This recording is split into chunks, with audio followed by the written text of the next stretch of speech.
Predstavte si malé mesto. Ulice, ktoré dnes poznáme ako pokojné a tiché.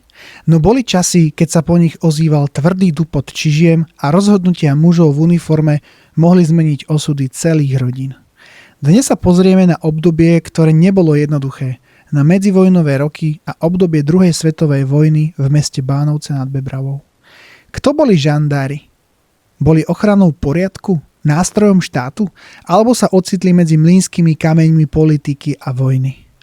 Ako vyzerala ich každodenná práca? Ako ich vnímali obyvatelia? A aké konkrétne príbehy sa viažu k nášmu regiónu?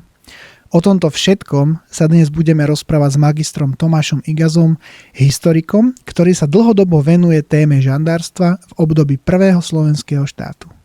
Dobre, Tomi, no tak vítaj v našom podcaste. Veľmi si cením, že si prišiel a ideš sa s nami pobaviť o takej dôležitej téme z historického hľadiska, ako sú žandári vo vojnovom a medzivojnovom období na Slovensku a respektíve v Bánovciach nad Bebravou.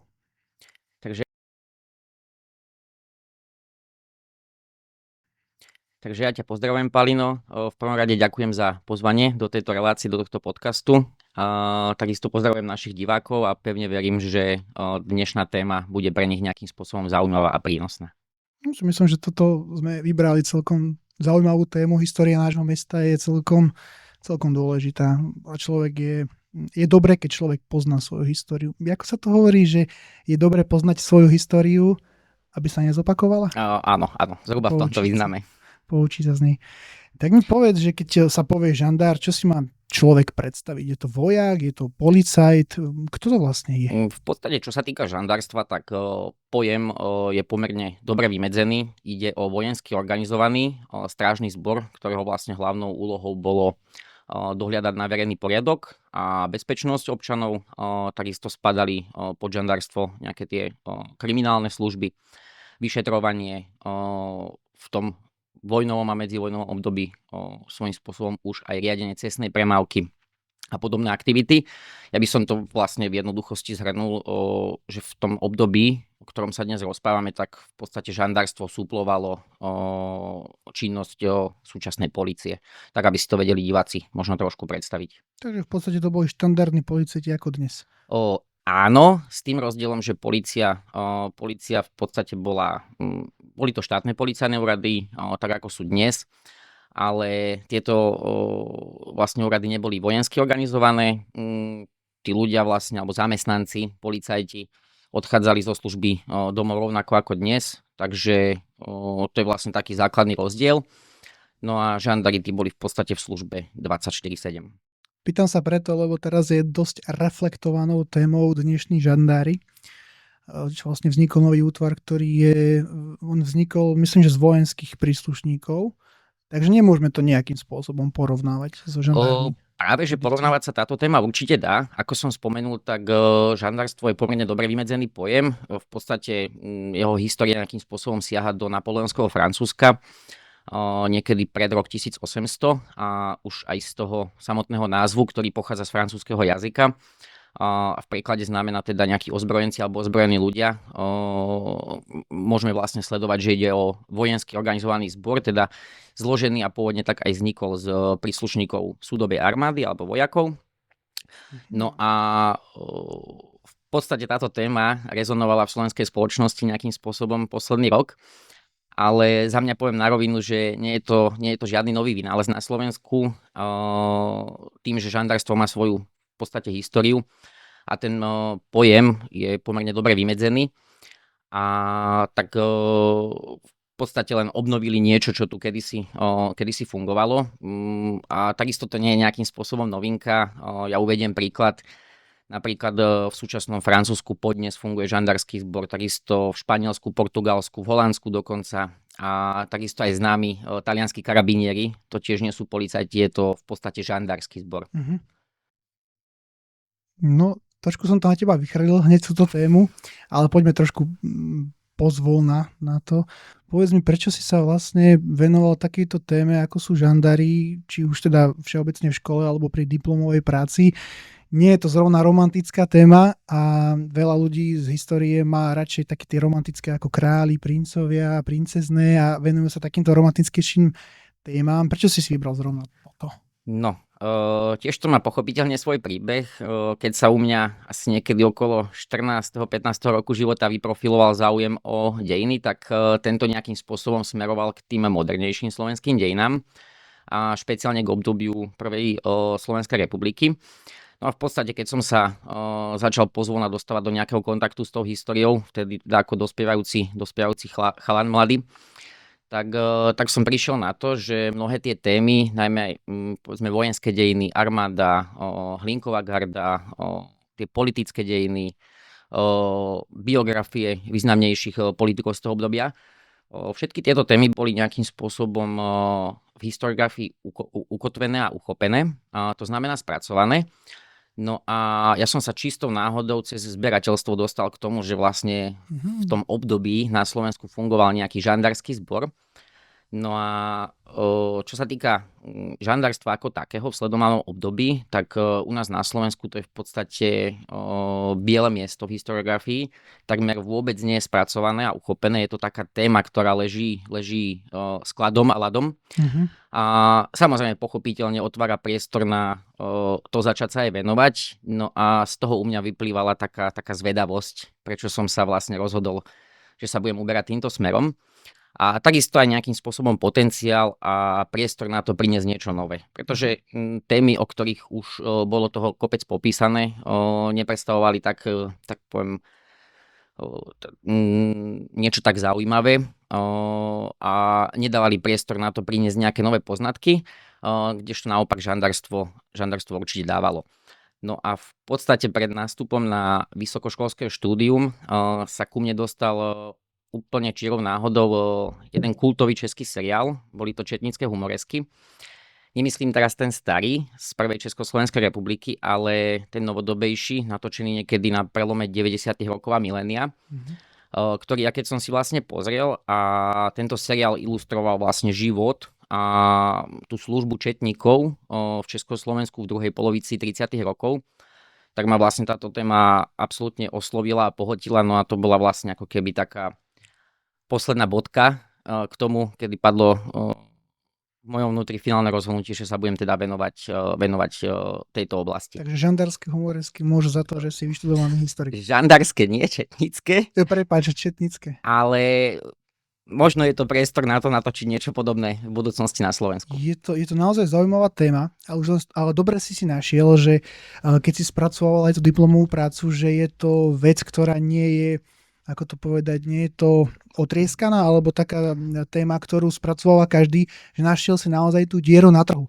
Lebo ja som si pozeral, či už na YouTube, alebo medzi podcastami, nejaký podcast o žandároch, alebo nejaká história, nejaké rozhovory, ja som nič nenašiel, tak hovorím si, že toto bude naozaj zaujímavá téma. Skutočne to potvrdzuje vlastne to, čo som vlastne aj povedal na začiatku.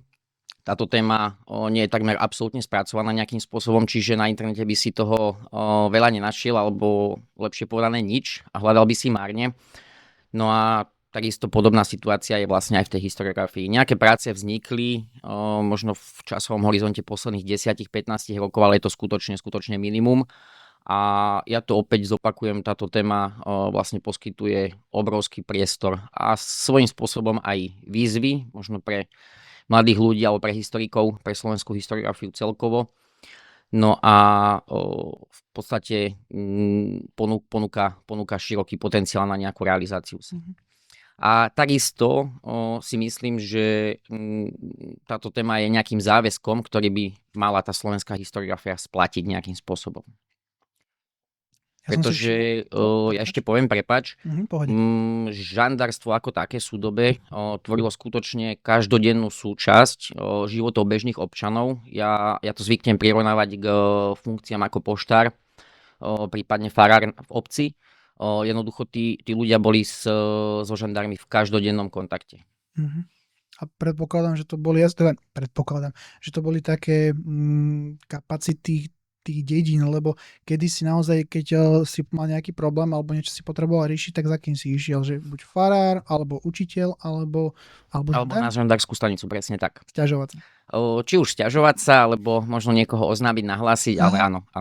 Bolo to jedno z tých prvých miest kontaktu, by som to tak povedal.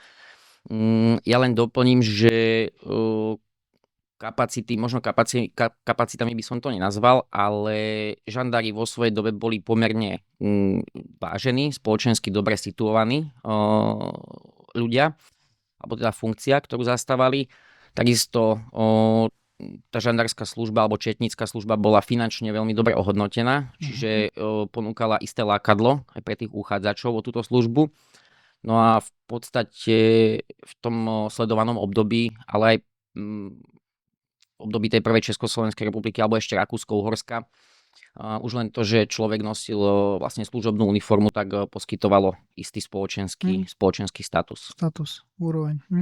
A všimol som si, že si vášnivý zberateľ žandárskych či už uniforma alebo tých zbraní. Tak nám povedz, že čo toto vlastne máme pred sebou. Ja som si dovolil, Palino, dnes priniesť nejaké exponáty z mojej zbierky. Možno len v krátkosti predstavím. Tu môžeme vidieť v podstate služobnú uniformu v hodnosti hlavný dôstojnícky zástupca. V tejto hodnosti vlastne pracoval veliteľ každej žandárskej stanice, takisto aj tu u nás v Bánovciach. So služobnou nejakou výstrojou koženou. Vidíme tu teda koženú brašňu, púzdro na pobočnú služobnú zbraň, potom opasok s klasickou dohodou a mali ďalekohľad, ktorý žandári mali štandardne vo výstroji a používali ho pri nejakých povedzme polných úkonoch.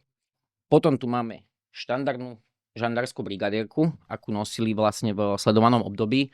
Táto bohužiaľ nie je kompletná, chýba tu ešte taká kokarda s mečíkou, ktorú v podstate sa mi už dlhodobo nedarí zohnať.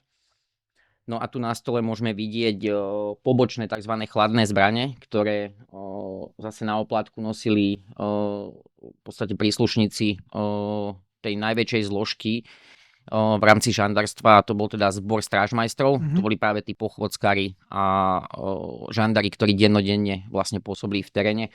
Vidíme tu vlastne bodak ku služobnej zbrani, k puške vzor 33 a služobnú pobočnú zbraň šablu vzor 29.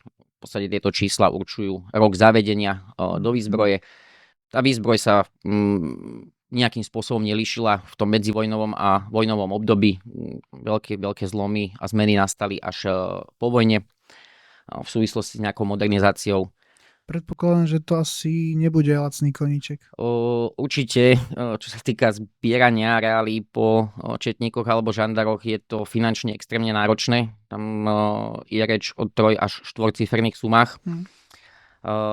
Súvisí to práve aj s tým, že ten zbor nebol tak početný ako napríklad armáda. Keď zoberieme, že tabuľkové stavy žandárov v období prvej Slovenskej republiky počítali s cca 4,5 tisícmi príslušníkov. A pamätáš si, koľko bolo v Bánovciach? Áno, v Bánovciach slúžilo 12 žandárov aj s veliteľom stanice a v Bánovciach takisto bolo zriadené okresné žandárske veliteľstvo. Na jeho čele stal vlastne 13. žandár. A bol nejaký moment pri tvojom výskume, kedy si povedal, že toto je silnejšie, než som predpokladal? Určite v podstate už samotný začiatok, ktorý začal nejakým spôsobom naplňať tú moju zvedavosť a bol istou hybnou silou, ktorá ma vlastne hnala dopredu na tej ceste robiť ten výskum. Ten výskum trval prvotný, ktorý sa týkal vlastne žandárov a ich organizácie a činnosti v Bánovciach nad Bebravou, trval asi 4 roky. V podstate gro informácií som čerpal z archívneho výskumu, to znamená, že boli to časté cesty, špeciálne do Topolčian, ale napríklad aj do Brna. No a v podstate boli to celé dni presedené v archíve od rana do záverečnej. A potom samozrejme nastali isté momenty, keď sa ku mne dostávali vlastne tie útržky informácií z tých archiválií, kedy som si občas povedal, že tie momenty sú skutočne silné a dlho rezonovali v mojej mysli. Ja poviem, jedným z takýchto momentov boli vlastne nemecké represálie v obci Cimenna 30. novembra 1944, teda po vypuknutí Slovenského národného povstania. Žandári sa dostali vlastne do obci Cimenna o pár dní neskôr na popud okresného žandárskeho veliteľa a dostali vlastne za úlohu podať správu o tom, čo sa v tej obci stalo. No a prakticky 30. novembra do obce prišla časť jednotky brigády SS Dirlewanger. Kto sa zaujíma o toto obdobie, tak danú jednotku pozná. Bola to prakticky jednotka zložená z trestancov, psychopatov, pytľakov, vrahov, podobne teda orientovaných kriminálnych živlov. Čiže ja to poviem na rovinu, títo ľudia si prišli počas teda represálí na svoje. No a v daný deň teda Cimenna bola vypálená, zastrelili tam 5 mužov, 5 osôb na čele so starostom obce, s pánom Lagiňom. A dôvod bol v podstate o to tragickejší, pretože dôvod tých represálí v danej obci spočívala v tom, že obdobie pred tým, ako tam tá jednotka prišla, opäť pod ozbrojeným nátlakom v podstate povstaleckých jednotiek museli títo chlapi z Cimennej poskytovať kone a vozy na zvoz nejakého materiálu a vybavenia pre tie partizánske jednotky. No a vlastne pán Lagiň, ktorý bol vtedy starosta tej osady alebo obce Cimenna, si o tomto viedol záznamy. Ktorý deň, kedy a koľko mužov vlastne určil pod tým ozbrojeným nátlakom pre tých povstalcov. No a vlastne tí muži z tej jednotky SS tieto záznamy našli a v podstate mená, ktoré na nich figurovali, tak na to doplatili životom. Traja ľudia boli popravení strelou do tyla, jeden bol popravený strelou cez vlastne krk z prednej časti. No a posledný 5. muž, ten bol nahnaný do miestnosti jedného z domov. Tento dom bol vlastne zapálený a dovnútra boli nahádzané ručné granáty, no a vlastne celé toto vyčíňanie, tá atrocita bola dokončená streľbou z ručných zbraní. Ešte sme len začali a mne už idem raz po chrbte. A tá správa bola skutočne podrobná, niekoľkostranová a bol to pomerne silný moment. Myslíš teraz tú správu od tých žandárov? Áno. Čiže Konkrétne vlastne túto udalosť v obci Cimenna boli vyšetrovať žandári zo stanice na Svinnej. Svinna vtedy patrila pod Banovský okres, takisto aj funkčne a organizačne z hľadiska štruktúr žandárstva. No a keďže stanica Svinna bola najbližšie situovaná vlastne k obci Cimenna, tak preto tam boli vyslaní tamojší žandári. Jasné. Poďme zase trošku na ľahšiu tému. Preskočíme to a vrátime sa zase naspäť. Ako vyzeral taký bežný deň žandára v Bánovciach? Veľmi dobrá otázka. Ako som ti spomínal už na začiatku, aj na dedine, veľmi pekne to ilustruje ten seriál Četnické humoresky, ale ja sa to pokúsim trošku priblížiť. Žandári tým, že boli vojensky organizovaní, oni v podstate fungovali na podobnom princípe ako regulárna armáda alebo vojaci. Oni boli v službe 24/7, špeciálne ten zbor strážmajstrov, vyslovene na žandárskej stanici, prípadne v pridružených priestoroch bývali. Mali tam postele, skrine, osobné vybavenie. Čo kasárne, hej? Presne tak, na taký kasárenský spôsob života. No a v podstate každé ráno veliteľ stanice určil hliadky, ktoré vlastne spravovali ten hliadkový obvod konkrétnej žandárskej stanice. V prípade Bánoviec to bolo samotné mesto Bánovce a pridružené obce. Ja vypichnem Biskupice, Veľké Chlievany, Otrhánky, Haláčovce, Dvorec, Malé Chlievany, Dolné a Horné Ozorovce a takisto Dežerice a Prusy. No a v podstate ráno, keď boli zadelení v hliadkach po väčšine po dvoch, takisto im bolo nariadené, či si majú zobrať plnú zbroj, po väčšine ho nosili plnú do terénu. No a bola im určená vlastne cesta v rámci toho obvodu. Obliadka? Presne tak, kadiaľ mali vykonať obchôdzku. Tuto vykonávali dennodenne, za každého počasia, či to bolo leto, zima, či pršalo, alebo pálilo teda slnko. Presne tak, po väčšine túto obchôdzku vykonávali na pešo. V lepších prípadoch, pokiaľ to boli menej dostupné obce, tak používali bicykle alebo menej motocykle. Na stanici v podstate ostával len veliteľ stanice a jeden službu konajúci žandár v prípade, že tam prišiel niekto niečo oznámiť. Kde bola tá stanica v Bánovciach? V Bánovciach sa stanica nachádzala v priestoroch vtedajšej budovy okresného úradu. Táto bola postavená v začiatkom 30. rokov, to znamená ešte počas prvej Československej republiky. Našťastie, ako jedna z mála historických budov, táto stojí podnes a v súčasnosti tam vlastne sídli Úrad práce, sociálnych vecí a rodiny. Aha, na rohu, jak je Hanka. Áno, Aha. presne tak oproti gymnáziu. A žandárska stanica vlastne sa nachádzala na prízemí, pozostávala zo 4 kancelárií plus kancelárie okresného žandárskeho veliteľa. Potom v súteréne budovy sa nachádzali, dnes by sme to nazvali CPZ-ky, nejaké cely pre zadržané osoby. A vchod do stanice bol vlastne z boku. Keď sa dnes pozrieme na danú budovu a postavíme sa na autobusovú stanicu, tak vlastne vidíme tam také nenápadné dvere z boku, ktoré sa v súčasnosti už nepoužívajú. Mhm. Ešte spomeniem... Štruktúry by ma zaujímali, že dneska môžeme poznať štruktúry ako je kriminálka, environmentálna polícia, mravnostné, myslím, a takéto rôzne. Aké boli štruktúry v tom období?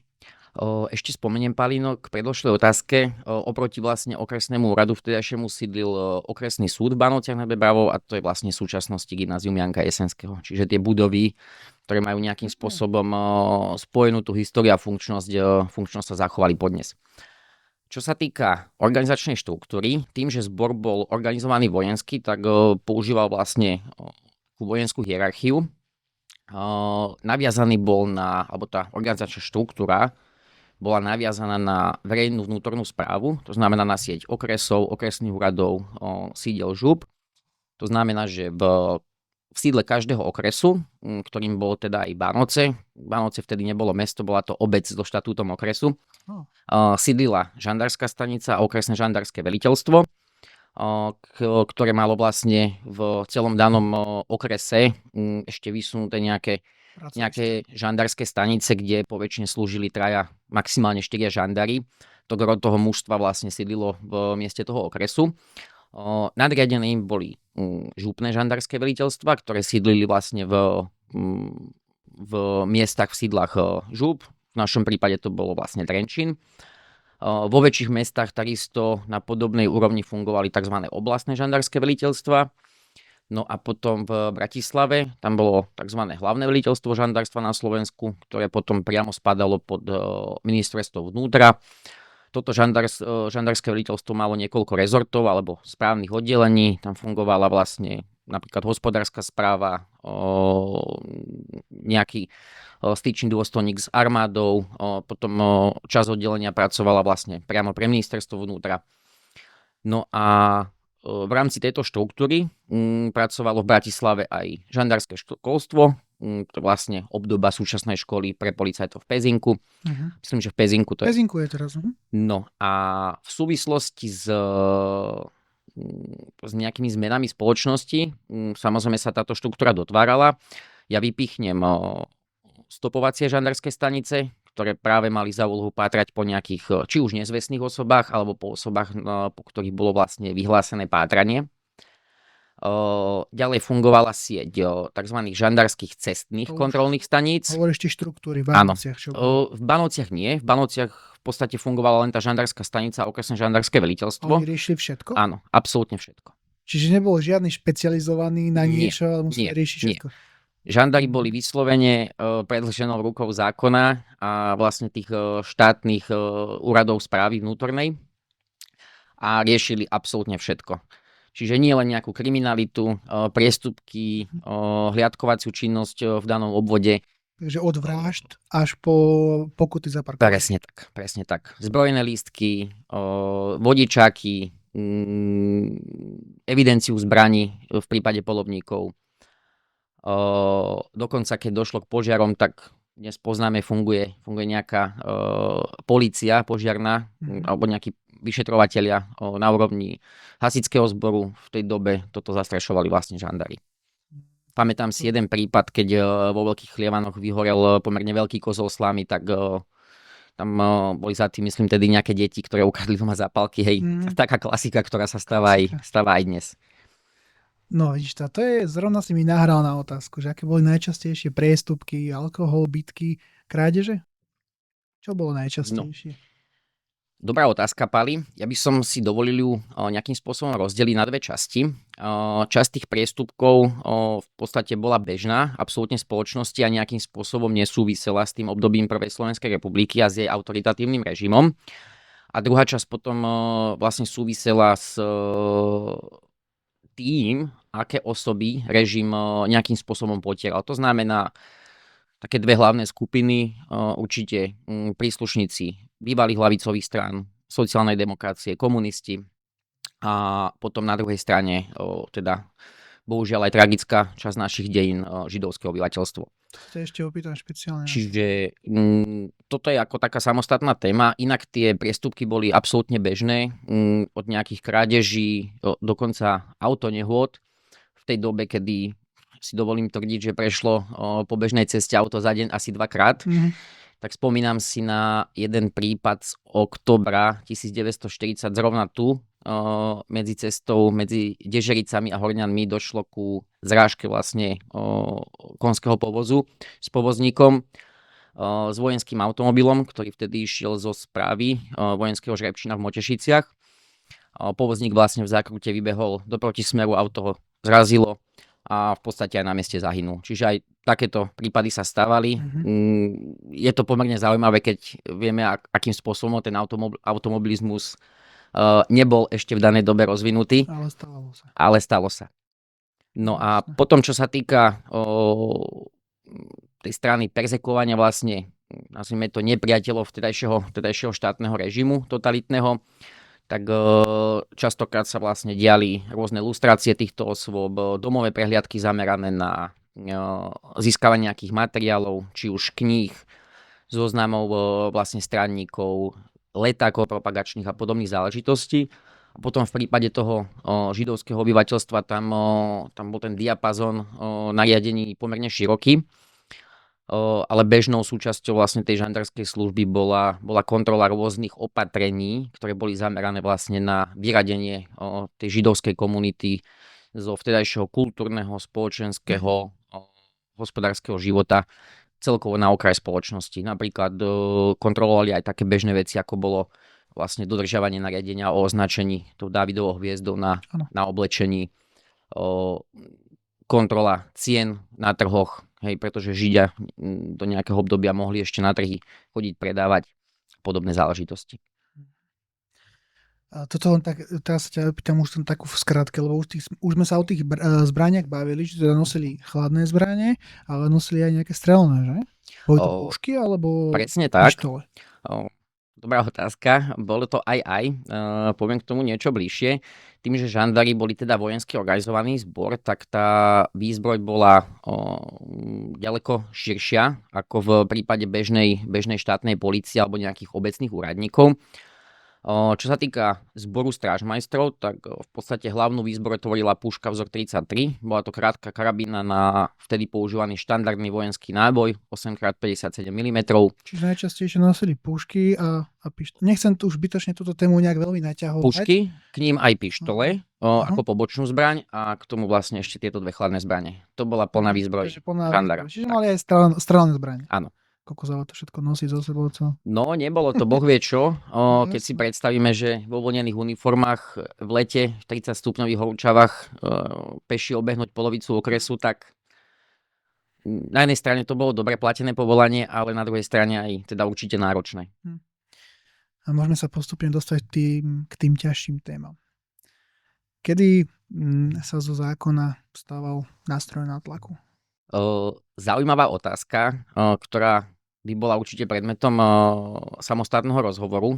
V podstate v momente, kedy ten zákon začne nejakým spôsobom potláčať tie základné ľudské práva a slobody nejakých či už užšie alebo širšie vymedzených skupín obyvateľstva.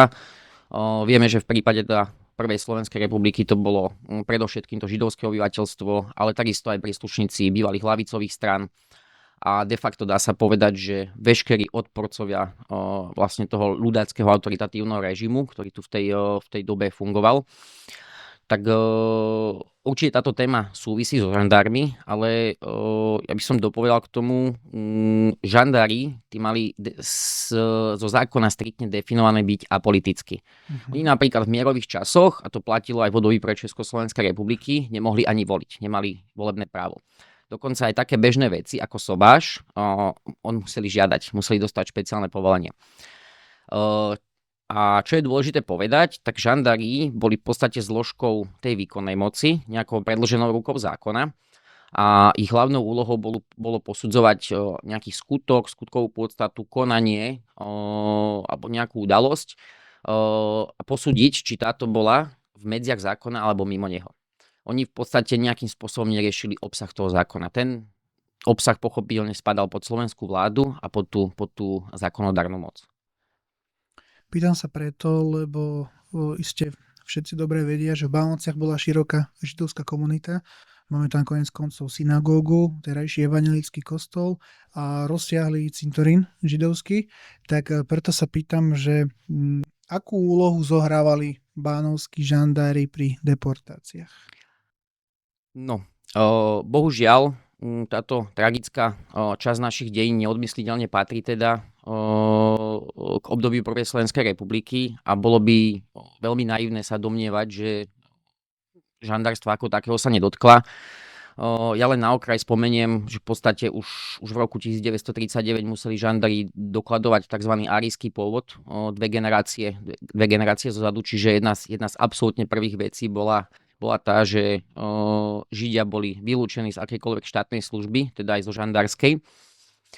No a tá úloha žandárstva v podstate súvisela alebo išla ruka v ruke s tým, ako bol kreovaný ten zákonodárny proces, ktorý dával celému tomu riešeniu židovskej otázky na Slovensku nejaký zákonný a logický rámec.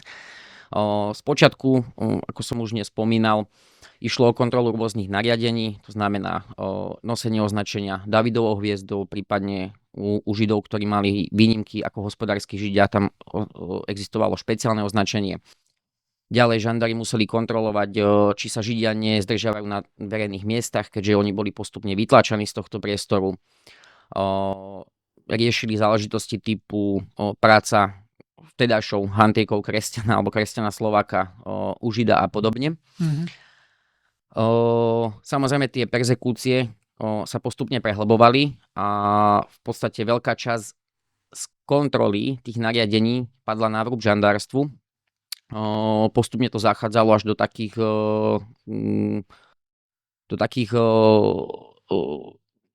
medzí. Napríklad v Bánovciach si spomínam, že boli miestnym šachterom zabrané vlastne rituálne pomôcky.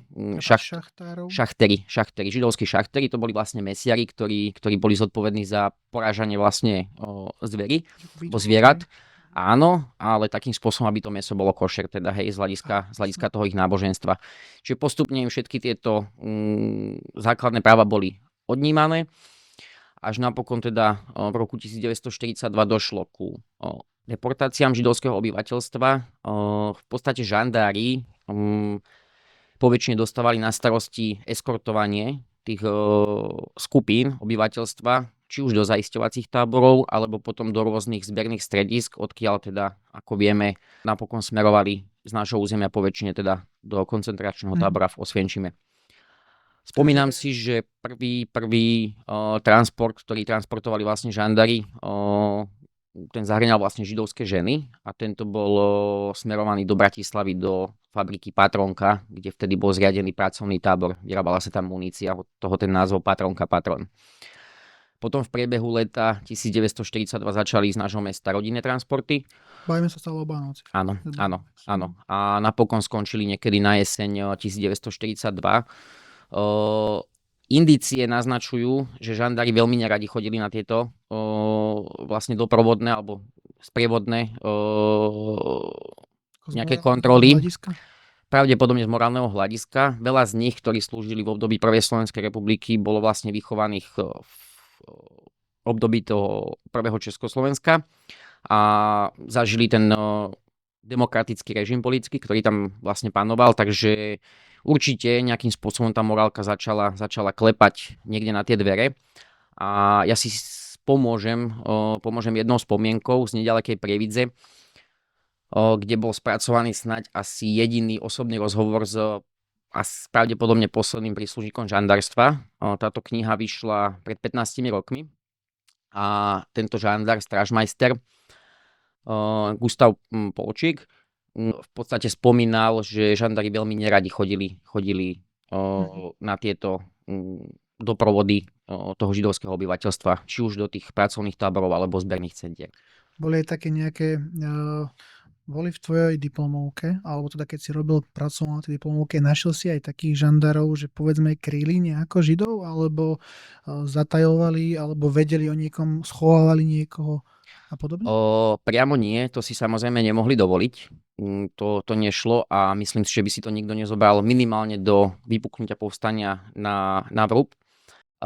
Každopádne, ako vieme, a tá úroveň poznania teda zašla aspoň... Či varoval niekoho, povedzme, že keď ťa zobrať, utekaj. Zašla aspoň do takého limitu, že vieme, že žandársky zbor ako taký zvnútra sa priamo podielal na prípravách povstania. Čiže určite aj z hľadiska nejakého toho morálneho.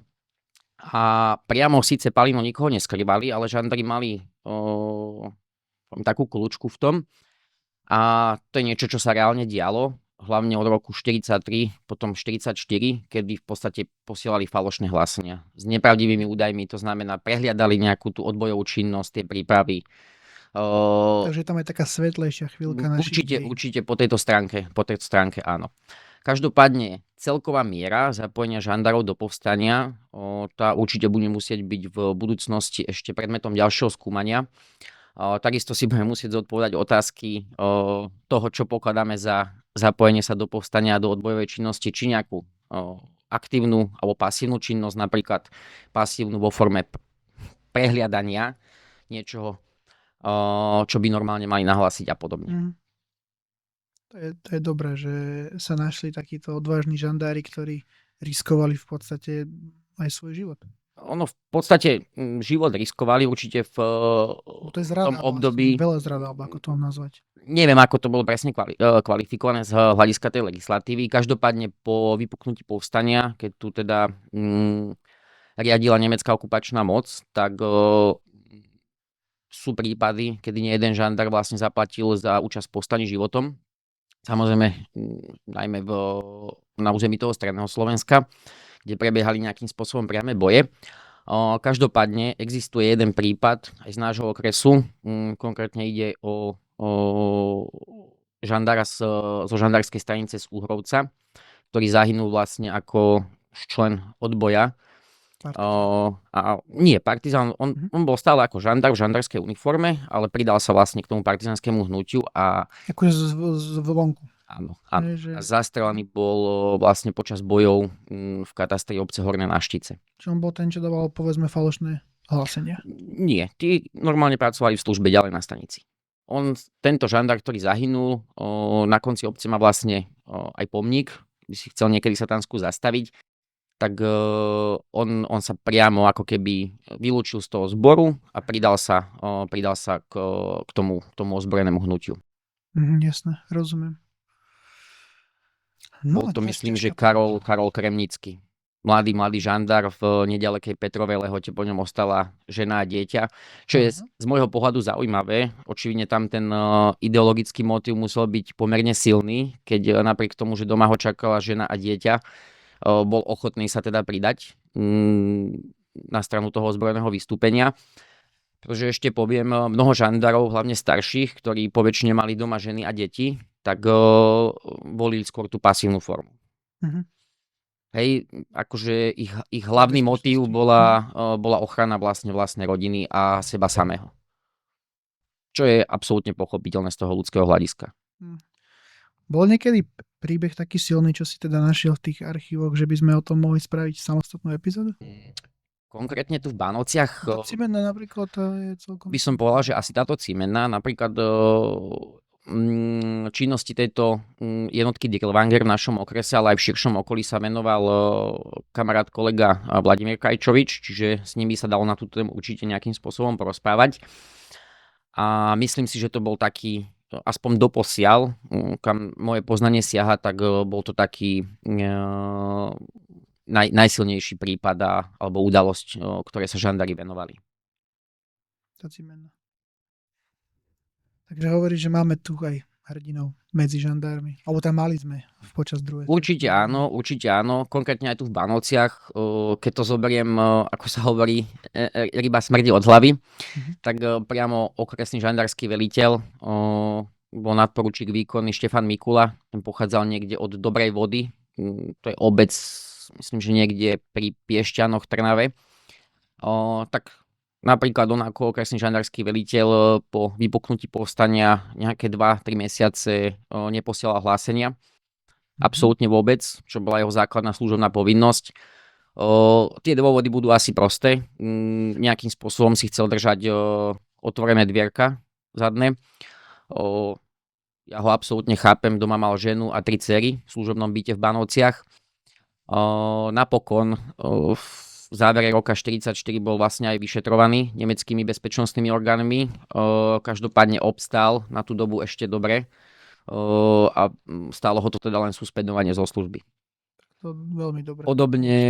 Podobne to bolo aj s veliteľom žandárskej stanice v Bánovciach, s Jozefom Kovarským.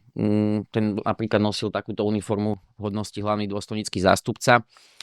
Ten sa tesne pred vypuknutím povstania mal byť odvelený do Ilavy, ale zvolil si tzv.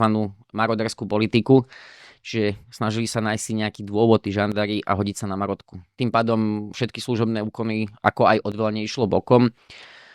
Toto bol pomerne častý jav a ja sa domnievam, že jedným z dôvodov bolo aj to, že oni o prípravách toho povstania v nejakej miere museli vedieť. Uvediem ti ešte jeden dobrý... Kryli to. Áno, presne tak, zámerne to kryli. Určite to boli inteligentní ľudia, pretože ku žandárstvu sa nedostal hocikto. To je veľmi dôležité poznamenať. Presne tak. Tam skutočne bolo ťažké sa dostať z hľadiska aj tých osobnostných predpokladov alebo potom základných vecí ako čítanie, počítanie, písanie. Mali dokonca krásopis v žandárskej škole. No a uvediem jeden dobrý príklad. Niekedy v lete 1944, zo pár týždňov vlastne pred vypuknutím povstania, robili žandári veľkú raziu v podhorských obciach zameranú na pytliakov. Vtedy tam bolo obce myslíš napríklad? Uhrovec a podobne. Vtedy tam celá tá oblasť na Uhrovskej doline. Vtedy tam bolo vlastne situované žandárstvo takmer celý stav mužstva z celého okresu Banovského a mne sa nechce veriť, že zrovna v oblasti, kde sa toto hnutie partizánske kreovalo, že oni o tom nevedeli. Samozrejme, priame dôkazy na to neexistujú, ale logicky to tam smeruje. Je to môj osobný názor, zatiaľ to takto vidím. To je dobré počuť. A myslím si, že logiku to dáva. Bohužiaľ neznám o tom už asi nikto zo žandárov nepovie, pretože domnievam sa, že nikto z nich už nebude žiť. Možno aj vďaka dnešnému rozhovoru sa táto téma dostane k nejakým pozostalým žandárov, čo určite zoberie nejaký čas, pretože žandári, ktorí v Bánovciach slúžili, vlastne ani jeden z nich odtiaľto nepochádzal. Tedy bolo také pravidlo, že žandári nesmeli slúžiť v mieste bydliska, ale jeden nikdy nevie. Ako kvôli stretu záujmov. Presne tak. Aj sa stávali také situácie, že vyšetrovali niekoho, koho poznali? Kamarát, sused, alebo tak? Asi nie. Teoreticky sa stať mohli. Oni samozrejme nejaké väzby na to obyvateľstvo mali. A jednou zo základných ako keby úloh tých žandárov na tých obchôdzkach, ktoré im ukladala služobná žandárska inštrukcia, bolo to, aby oni spoznali to obyvateľstvo v tých svojich pochôdzkových rajónoch. Čiže oni tým, že dennodenne boli v kontakte s tými ľuďmi, oni ich poznali. Oni vedeli, kto kde býva, poznali nejaké mená, určite dochádzalo k nejakým rozhovorom. Čo je ale nutné povedať, že oni si držali značný odstup od tých ľudí. Čiže poznať z hľadiska toho, že vedeli, o koho sa jedná, čo ten človek robí, ako je možno zameraný, určite áno, ale prípady akože rodinný príslušník, žena, kamarát, tak to vôbec. Nikto si nevyšetroval vlastne. To nebolo ani možné. Tým, že oni slúžili mimo svojho bydliska, mimo oblasti, kde vyrastali. Je to taká dosť zásadná odlišnosť voči súčasnosti, kedy vieme, že príslušníci policajného zboru vlastne slúžia po väčšine v tom mieste bydliska. Keď toto hovoríš nejakým známym alebo kamarátom, čo na to povedia? Sú šokovaní z toho, čo sa tu dialo, alebo ako to berú? Keď im povieš? Ťažko povedať, priznám sa, že nikdy som sa nepýtal nejakým spôsobom na ich pocity. Myslím si, že vždycky bol taký ten záujem na prvej strane. A myslím si, že niektoré tie prípady určite s človekom musia pohnúť. Minimálne tá címenná alebo riešenie tej židovskej otázky. Mne sa zdá, že aj v Omastine sa niečo udialo. Myslím, že nie priamo so Židmi, ale tam sa niečo udialo, niečo veľké. Určite tých udalostí tu bolo v okrese viacero. Nie, samozrejme, ku všetkým sa žandári dostali, pretože po vypuknutí toho povstania sa vlastne ten zbor na väčšine územia dezintegroval, sa rozpadol. Časť žandarov utekala domov, časť bola na Marotkách, časť sa pridala aktívne k povstaniu, prešla na povstalecké územie. Čo je dôležité spomenúť, v tom období vlastne vládlo aké keby také dvojvládie. Jedno žandarské veliteľstvo pracovalo v Štubnianskych Tepliciach, to bolo to povstalecké. A potom v rámci snah režimu o reštaurovanie pomerov vzniklo to prorežimové žandarské veliteľstvo v Bratislave. Čiže bol to fakt značný chaos. Vládol. A pochopiteľne z tohto dôvodu sa tí žandári nedostali ku všetkým takýmto atrocitám, ktoré sa na území okresu stali. Poďme na trošku veselšiu tému. Našiel si v archívoch aj niečo úsmevné alebo absurdné? Prosím, niečo úsmevné. Absurdnosti bolo dosť, ale z hľadiska takej tragikomickosti vo mne rezonuje jeden prípad. Myslím si, že to nevymyslí žiadny režisér, tak ako to napísal život v Bánovciach vtedy. Bol to prípad dvoch manželov, ktorí mali židovský pôvod, ale ten nesúvisel vlastne s tým prípadom. Ale pochopíš, prečo to tu zmieňujem. Boli to v podstate manželia Litmanovi. Oni nežili v Bánovciach, žili niekde inde na území Slovenska. No a oni sa už od konca 30. rokov živili kriminálnou činnosťou. To znamená nejaké podvody, krádeže, štandardné veci, ako dneska zoberiem zálohu, ale nedodám nejaký produkt alebo službu. No a oni v priebehu roku 1940 vlastne zavítali aj do Bánoviec a vtedy sa im podarilo občiahnuť veliteľa Hlinkovej gardy, miestnej organizácie v Bánovciach. Myslím, že sa volal Vojtech Miština. A ponúkali mu vlastne reklamné letáky. Hlinková garda sa angažovala aj na tom poli športovom, robili rôzne kultúrne podujatia, akcie. Sľubovala im nejaké promo, hej? Áno, dokonca im slúbili, že im dodajú 1000 letákov navyše, ak si u nich objednajú teda tlačené letáky, tie propagačné, pretože v tom období sa normálne tieto akcie propagovali cez vyvesené tlačené letáky, tak ako sa to robí aj dnes. No a takže Facebookovú kampaň nerobili? Nie, to bohužiaľ nebolo v tej dobe možné. No a ten veliteľ Hlinkovej gardy v Bánovciach, on sa nechal vlastne nachytať, vyplatil im zálohu s tým, že na tento ich lep naletelo niekoľko ďalších obchodníkov v okrese. No a tragikomickosť celého toho je v tom, že teda boli to židovskí manželia, ktorí sa živili takýmto podvodom a podarilo sa im obťahnuť priamo veliteľa Hlinkovej gardy v Bánovciach. Ten mal potom veľmi osobný záujem na tom, aby sa ten prípad vyšetril. Paradoxne skončilo to tým, že dostali vlastne trest odňatia slobody vtedy na 21 dní. Som sa akože mi povie, že smrť, že zase to dali na takú smutnú tému. Nie, také drakonické tresty za takéto veci vtedy neexistovali, neboli zavedené samozrejme. No a pokutou 100 korún. Čož bolo asi dosť. Nebolo to málo, ale bol som prekvapený, že to nebolo tak vyššia čiastka. Keby si mal ľuďom odkázať jednu vetu, alebo teda niečo, čo by si stadiaľ to mali odniesť, čo by to bolo? Z tohto rozhovoru. Ja by som ich chcel odkázať, aby sa nebali rozprávať o tom, ak mali v rodine žandárov, majú nejaké spomienky, či už priamo, alebo ob generáciu, prípadne majú nejaké ďalšie informácie v súvislosti s činnosťou žandarov, s nejakými pozostalosťami a podobne, aby sa nebali o tom hovoriť, pretože špecifiku tejto témy je také, že mnoho z tých vlastne ešte donedávna žijúcich príslušníkov toho bývalého žandarstva, oni mali tak nejak v sebe automaticky zakotvené, že oni o tom nerozprávali. Aha. Bolo to taká tabuizovaná téma. Hej, výnimky, ako som spomínal tú Prievidzu, sú Čiže skutočne... je ťažko zohnať nejaké materiály, keďže sa o tom veľmi málo rozprávalo. Prístup je k tým archívnym, ale tie treba konfrontovať a doplniť aj s nejakými tými očitými svedectvami, spomienkami a podobne.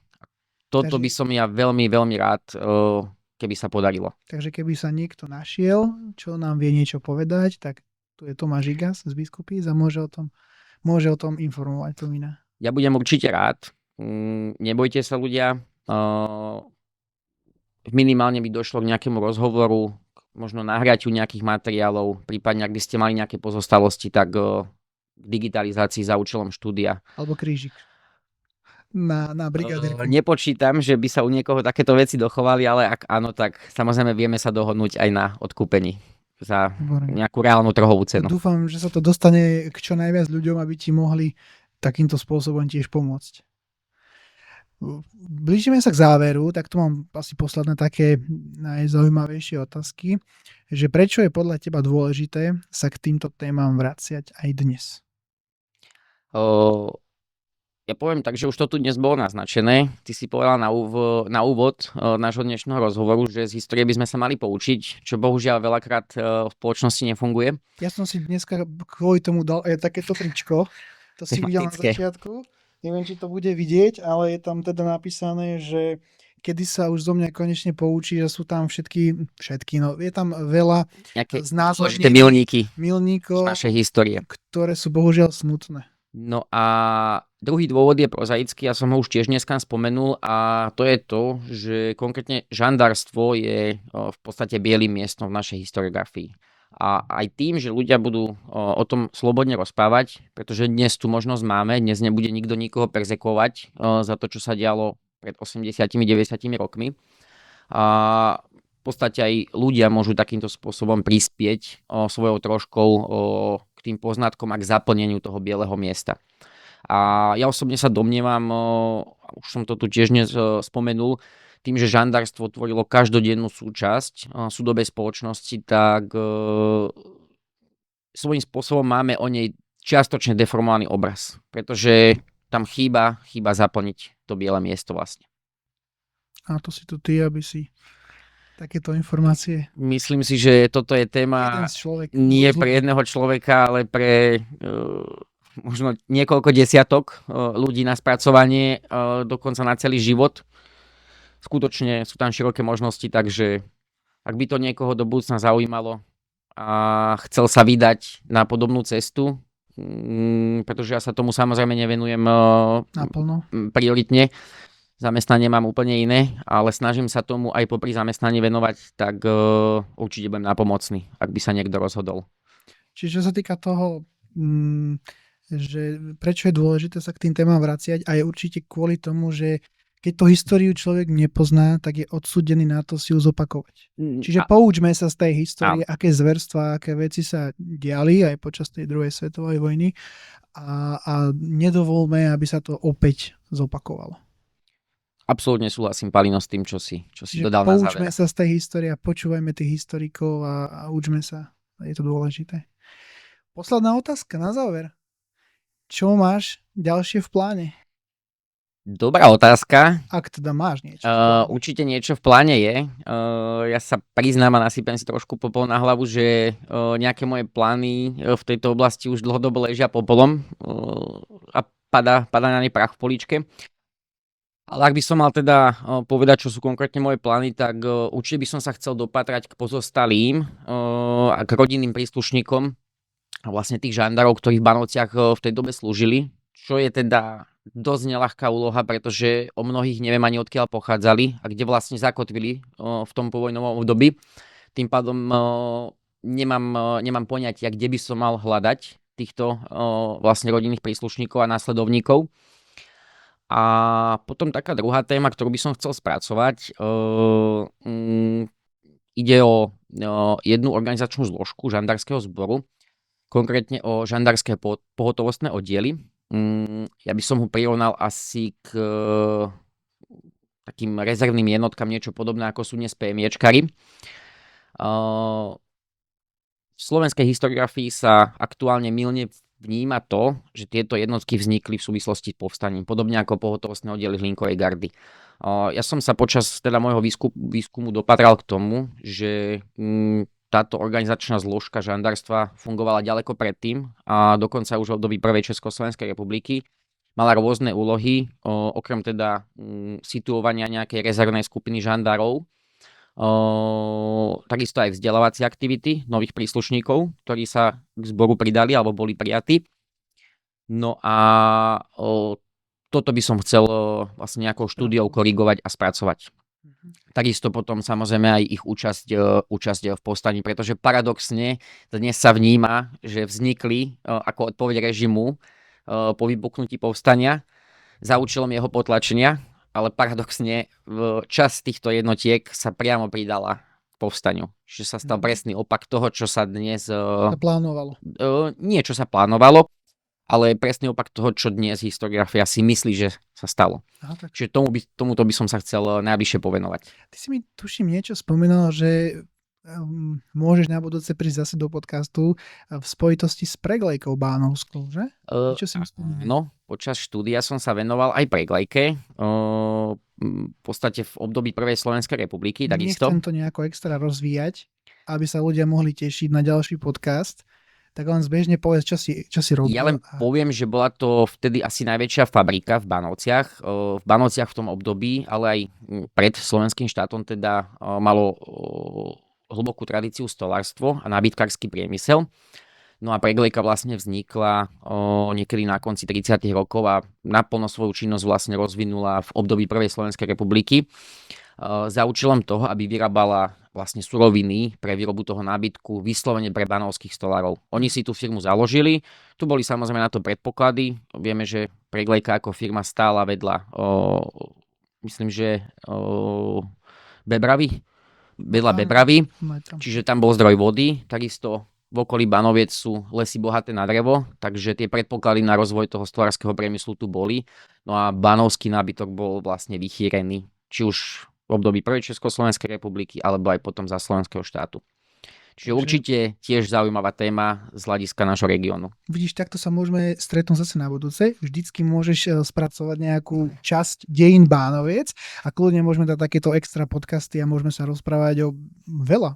Tatrovka, Preglejka, vieš, je na výber dosť a myslím si, že ľudia v Bánovciach by si radi vypočuli niečo o histórii nášho mesta. Palino, môžeme sa dohodnúť, keď sa mi postaráš od včely, tak ja sa budem venovať spracovaniu na tento podcast.